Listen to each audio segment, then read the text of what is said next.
ولا إله إلا الله. Fidèles téléspectateurs, assalamu alaikum wa rahmatullahi ta'ala wa barakatuh, qui signifie tout simplement que la grâce et la bénédiction d'Allah soient avec vous.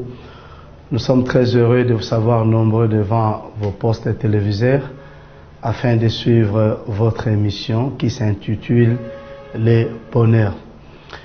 Comme le veut la tradition, nous commençons par rendre hommage à Allah, Seigneur de l'univers, paix et bénédiction d'Allah sur le dernier de tous les messagers, Muhammad, à sa sainte famille, à ses nobles compagnons et à tous ceux-là qui les suivent et qui continuent à les suivre jusqu'au jour dernier. La fois passée, nous vous avons entretenu sur le bonheur et nous avons dit que le bonheur est un vœu, est une aspiration, est un besoin, voire pressant, un besoin qu'aspire chaque homme et chaque femme. Et nous avons essayé de donner, dans la mesure du possible, le point de vue de l'islam. Et vous devez savoir que l'islam, votre religion, notre religion à nous tous, une religion qui a été, n'est-ce pas, destinée à toute l'humanité, reste méconnue. Mais nous vous disons déjà que c'est une très grande religion, une religion complète, une religion qui comporte tout par les enseignements et que les enseignements de l'islam n'ont rien laissé. Donc tous les sujets sont abordés avec pertinence et des réponses à nos préoccupations et à nos sujets se trouvent bien dans le Saint-Coran et dans les hadiths du saint prophète de l'islam, Muhammad ibn Abdillahi sallallahu alayhi wa alihi wa sahbihi wa sallam. Alors, nous savons que chaque homme, chaque peuple a une définition propre sur les bonheurs. Mais ici, nous voulons parler du point de vue de l'islam. Nous avons dit que chaque peuple a sa définition du bonheur. Mais souvent, la plupart des gens pensent que le bonheur signifie cette vie-là meilleure qui est ou qui sera sans angoisse, sans souci, sans étourdissement, sans épreuve. Pourtant, la vie que nous menons ou la vie que nous sommes appelés à vivre est, n'est-ce pas, aussi liée aux épreuves. Parce que nous qui sommes croyants, nous savons que Dieu qui nous a créés, il ne nous a pas laissés en vain. Il nous a envoyés sur cette terre avec une mission. Et cette mission primordiale est de ne lui adorer que lui, de se soumettre, n'est-ce pas, à sa volonté. Se soumettre à sa volonté, c'est-à-dire se faire ses commandements et suivre aussi les pas des prophètes qui sont pour nous des guides, qui sont pour nous des maîtres, parce que eux ont reçu de la part de Dieu un mandat. Et ce mandat-là consiste, n'est-ce pas, à nous écarter de l'ignorance ou de l'égarement vers la guidance. Mais beaucoup de personnes aujourd'hui se trompent. Ils ont comme maître parfois leur passion, leurs intelligences ou bien leur philosophie, leur façon de voir les choses. Pourtant nous, l'intelligence que nous avons émane de Dieu. Et personne ne peut être plus intelligent que Dieu, parce que c'est lui qui nous a créés et c'est lui qui nous a donné une infime partie de la connaissance, comme lui-même dit, وَمَا أُوتِيتُم مِّنَ الْعِلْمِ إِلَّا قَلِيلٌ, que vous les hommes, il ne vous a été accordé qu'une partie des connaissances. Donc nous n'avons qu'une partie des connaissances. Et que les connaissances que nous possédons émanent de Dieu. Et émanent aussi des prophètes. Parce que les prophètes sont, n'est-ce pas, ces porte-paroles, ces envoyés, ces messagers. Ils reçoivent de lui directement des enseignements, des codes, des ordres que nous devons exécuter au retour pour notre salut. C'est ainsi les prophètes sont venus avec une conception d'abord de Dieu. On doit connaître d'abord Dieu préalablement, de nous situer par rapport à Dieu et de croire et de reconnaître aussi et d'affirmer que notre maître est unique, Allah, l'absolu, qui n'a pas été créé, qui n'a pas été engendré, qui n'a pas d'enfant, qui ne ressemble à aucune de choses, qui ne meurt pas, qui ne somnole pas. Il est le vivant, il est celui qui s'est substitué à la vie. Rien ne lui ressemble. Alors, ce bon Dieu-là, il a défini aussi au travers des prophètes, n'est-ce pas, une conception de la vie. Donc dans le Saint-Coran, nous verrons que la vie, qui nous est chère bien sûr, la vie que Dieu nous a donnée a une conception, a aussi des objectifs.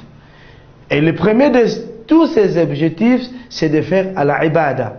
C'est de faire les actes d'adoration, faire des actes qui plaisent à Dieu et faire sa volonté, comme tous les prophètes l'ont ainsi exprimé. Donc nous ne devons faire que la volonté de Dieu. Mais par rapport au bonheur, lorsque nous entendons parler du bonheur, chacun au moins essaye de donner sa définition, mais tout en ignorant, n'est-ce pas, la définition ou la conception de Dieu par rapport au bonheur. Donc les hommes et les femmes doivent d'abord retenir que Dieu ne nous a pas créés ici pour l'éternité. Nous avons été créés pour un laps de temps. Et tous, hommes, femmes, enfants, vieux, et tout le monde, arrivera ou viendra un jour où nous serons, n'est-ce pas, appelés à quitter ce bas monde. Ça relève de la foi. La foi qui est une conviction, une expérience. Donc nous devons avoir la foi en Dieu. Parce que personne d'entre nous, à moins qu'on soit moins intelligent, à moins qu'on soit celui qui ne sait pas ce qu'il veut. Sinon, le monde ici a un maître. Le maître qui nous a fait subsister, qui nous a fait exister sur cette terre, nous a donné, n'est-ce pas, ce que nous appelons les délais, comme il l'a dit lui-même dans le Saint-Coran. Les kulli nafs ajal. Donc, à chaque âme, n'est-ce pas, un délai. فإذا جاء الأجل. Et lorsque arrive le délai, la yu'akhar. Personne ne peut les retarder, personne ne peut les repousser. Donc, nous avons été créés, n'est-ce pas, aussi pour vivre. Mais pour ne pas vivre à l'éternité, parce que Al-Hayyu Al-Qayyum, c'est lui qui doit vivre éternellement, parce qu'il n'est pas matériel, il n'est pas été créé, il ne ressemble pas aux hommes. Il est Al-Awwalu bila ibtida, il est le premier sans commencement. Il est Al-Akhiru bila intiha, il est le dernier sans fin.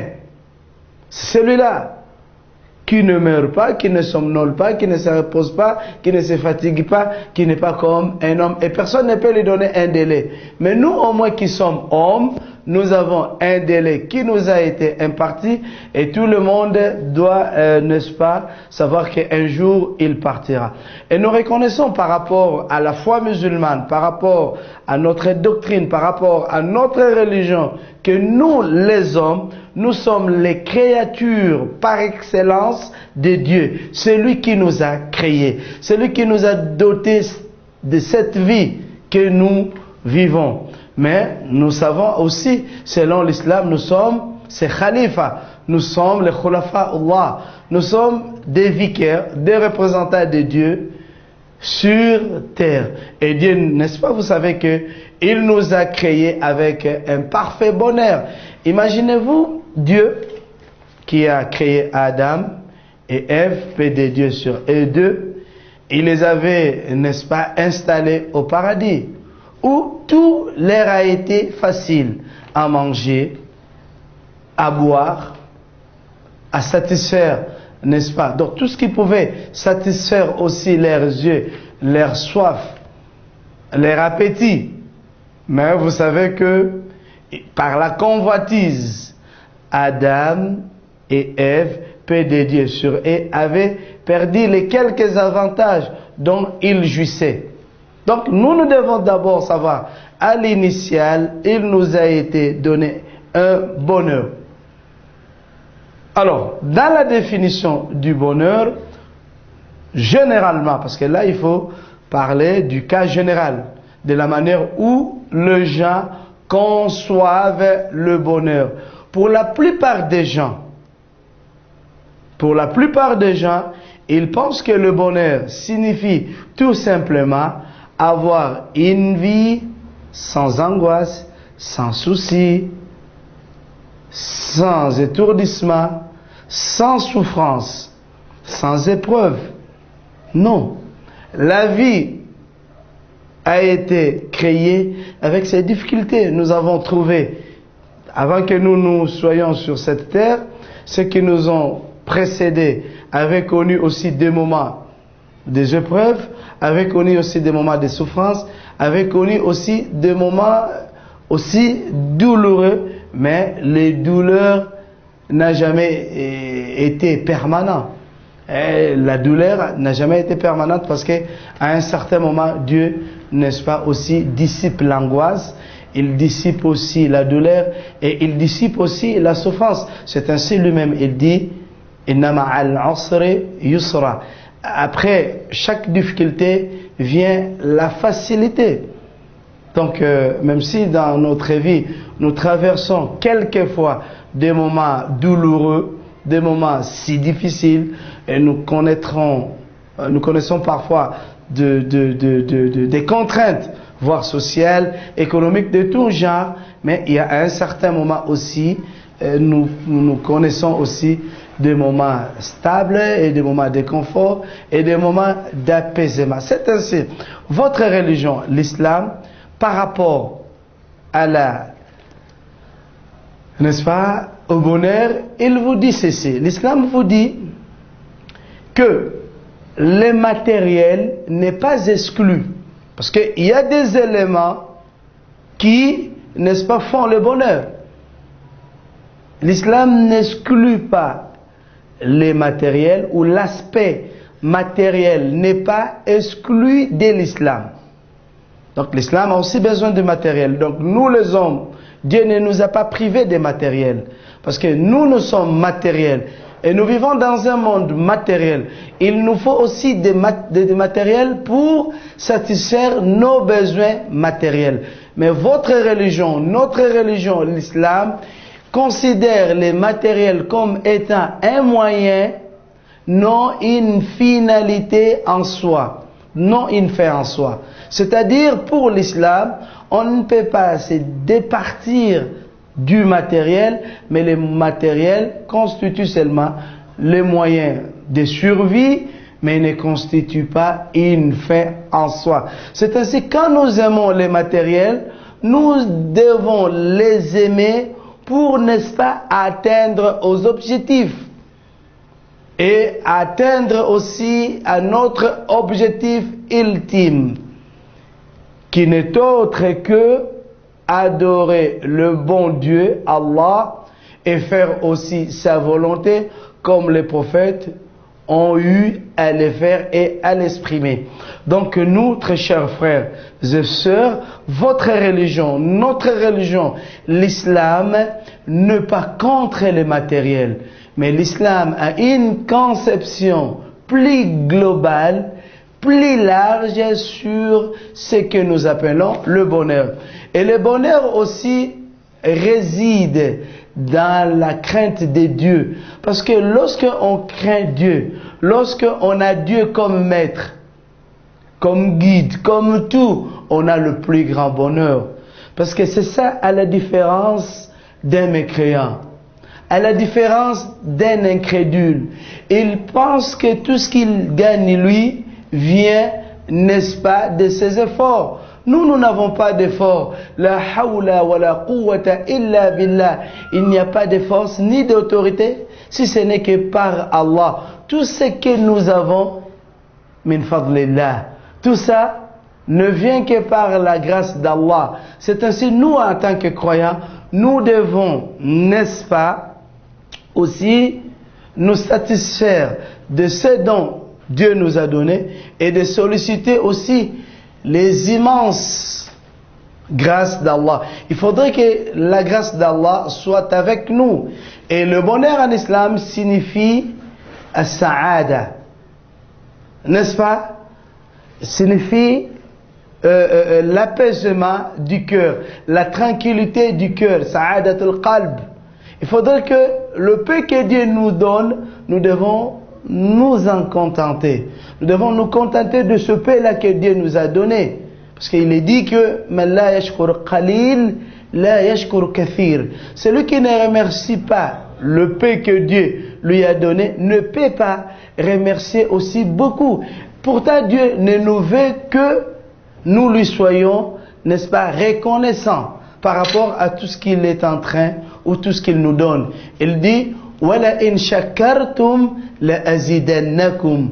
Si vous allez être reconnaissant envers moi, si vous allez avoir de la gratitude envers moi, votre Seigneur, notre Seigneur, je vous en ajouterai. Donc on doit, par rapport à tout ce que Dieu nous donne, comme la santé, comme la vie, comme tout ce que Dieu nous donne comme grâce, nous devons nous en réjouir et dire Alhamdulillahi Rabbil Alamin.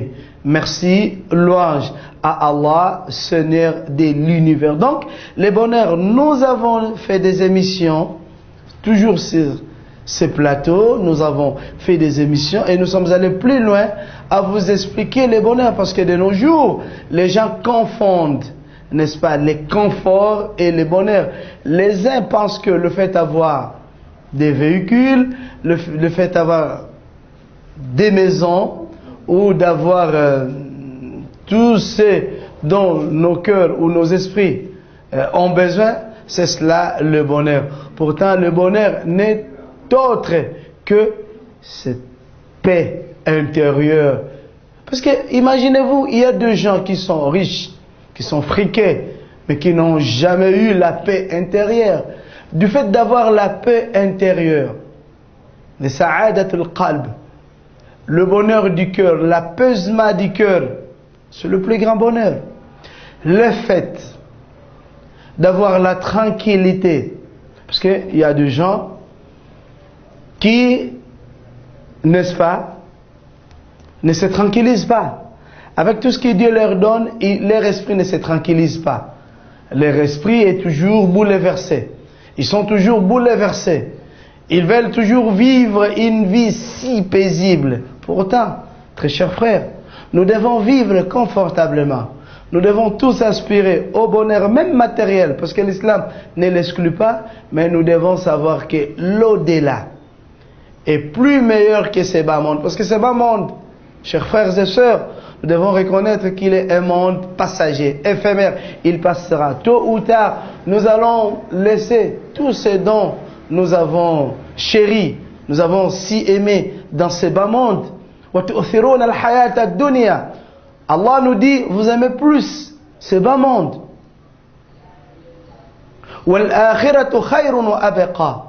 Pourtant, l'au-delà est plus meilleur et éternel. Mais ce monde-ci, il est passager et éphémère.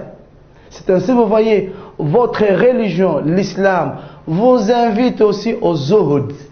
Le zuhud, c'est ce qui se traduit en français par l'ascétisme. Selon l'optique islamique, le zuhud signifie Allah yakuna qalbak muta'alliqan bihadhihi ad-dunya al-faniya, que votre âme, votre esprit ne soit pas lié, n'est-ce pas, à ce monde éphémère et passager. Donc nous devons faire le zuhud, nous devons être des zahid, très chers frères et sœurs. Si toi déjà tu vis cette vie d'ascétisme, cette vie, n'est-ce pas, d'aimer ce bas monde, de s'en réjouir, mais tout en sachant que la réjouissance de ce bas monde n'est qu'une réjouissance passagère. Alors, très chers frères, votre religion ne veut pas, n'est-ce pas, vous embrouiller comme certaines confessions religieuses qui sont devenues tellement matérialistes, à tel point que les gens n'adorent que le matériel. Ils pensent que le fait de ne pas avoir le matériel, on n'est pas béni. Parce que là aussi, il faudrait qu'on en parle. Les gens pensent que la bénédiction signifie tout simplement, n'est-ce pas, vivre une vie paisible. Mais ça, c'est pas la bénédiction. La bénédiction signifie tout simplement cette petite grâce ou cette grande grâce que Dieu vous donne. Et dans nous, en nous, nous avons, n'est-ce pas, une grâce. Nous avons des grâces que Dieu nous a données. Tous nous sommes gracieux par Dieu. Le fait d'avoir la bonne santé, n'est-ce pas là une grâce? N'est-ce pas là un bonheur? Combien de gens se trouvent dans des hôpitaux malades, affaiblis? Combien de gens riches, ils sont toujours à l'état de stress? Jusqu'aujourd'hui, on reconnaît que le stress constitue, n'est-ce pas aussi, une grande maladie. Mais on peut être pauvre, mais on vit sans stress. Le bonheur, c'est d'avoir Dieu comme maître. D'avoir même l'islam comme religion. Écoutez, nous musulmans, nos cœurs s'apaisent à l'évocation d'Allah lorsqu'on évoque les noms de Dieu. Nos cœurs se tranquillisent. Ala bi dhikrillah tatma'innul qulub. Comme Dieu dit, voyez-vous pas que à l'évocation du nom d'Allah que se tranquillise les cœurs lorsqu'on est angoissé, lorsqu'on est dans les soucis, il faut citer le nom d'Allah, subhanallah, pureté à Allah, walhamdulillah, louange à Allah, wa la ilaha illallah, il n'y a pas d'autre divinité en dehors d'Allah, hasbunallah wa ni'mal wakil. C'est à Dieu que nous nous attachons, c'est à Dieu que nous nous confions.